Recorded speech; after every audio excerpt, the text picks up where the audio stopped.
국민일보 장창일 기자 나왔습니다. 안녕하세요. 안녕하세요. 얼마 전에 반려동물 유모차가 유아용 유모차보다 더 많이 팔렸다는 내용의 기사가 있었습니다. 이런 상황이 저출산 대책을 마련하는 한국교회에도 큰 충격이 될 수 있을 것 같습니다.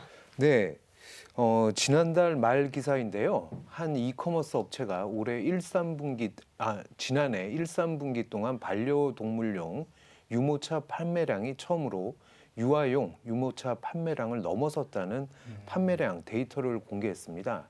이 대부분 언론은 초저출산 현상이 영향을 미친 것으로 분석했는데요.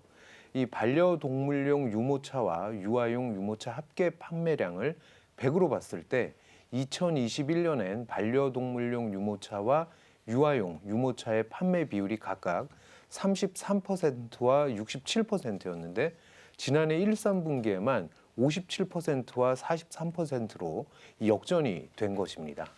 네. 이 통계가 초저출산의 또 현실을 엿볼 수 있는 것 같아서 씁쓸하기도 한데요. 네. 네, 맞습니다. 이 통계청 자료를 살펴보면 초저출산 이 현실이 영향을 미쳤다 이렇게 추정할 수 있습니다. 통계청에 따르면 10대 미만 연령층이 전체 인구에서 차지하는 비중이 2000년에 14.43명에서 10년 후인 2010년에는 9.63명, 2022년에는 7.82명이었는데 지난해 또다시 6.6명으로 줄었습니다. 10년 뒤에는 4.74명 된다 이런 전망인데요.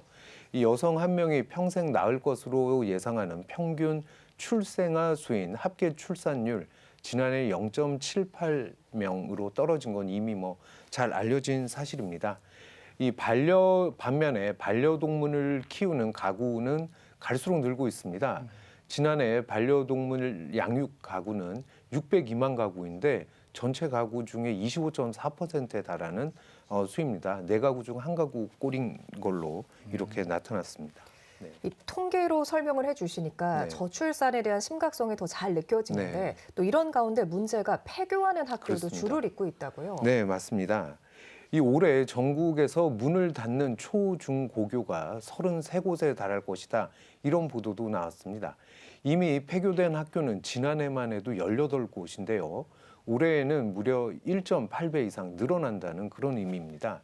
지역별로는 전북이 9곳으로 가장 많고 경북이 6곳으로 뒤를 이었는데 이 수도권도 예외는 아닙니다. 서울 광진구 화양초등학교, 그다음에 덕수고등학교가 이미 폐교했고 올해는 도봉고, 성수공고 문을 닫는다고 합니다. 결국 유모차를 탈 유아가 학교에 다닐 학생이 없어서 생기는 일들입니다. 이게 교회 상황도 크게 다르지 않을 것 같은데 교회 상황은 또 어떤가요? 네, 그렇습니다. 이 교회의 고민 크게 다르지 않은데요.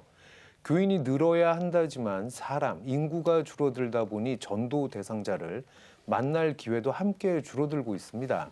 물론 교회는 늘 새로워져야 하고 부흥해야 합니다.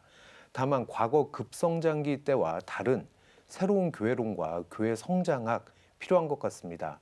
이 부흥과 성장만 얘기해서는 미래가 없을 수도 있다는 것인데요. 축소사회 교회론이 부각하는 것도 이런 이유 때문입니다. 결국 교회의 미래 대책은 이런 현실을 딛고 논의해야 현실적인 대안 나오지 않을까 이렇게 생각해 봅니다. 네, 이 문을 닫는 교회, 또 주일학교가 사라지는 교회가 늘고 있다고도 하죠. 속히 한국교회 현실적인 대안 마련이 필요해 보입니다. 오늘 말씀 여기까지 듣겠습니다. 장창일 기자 수고하셨습니다.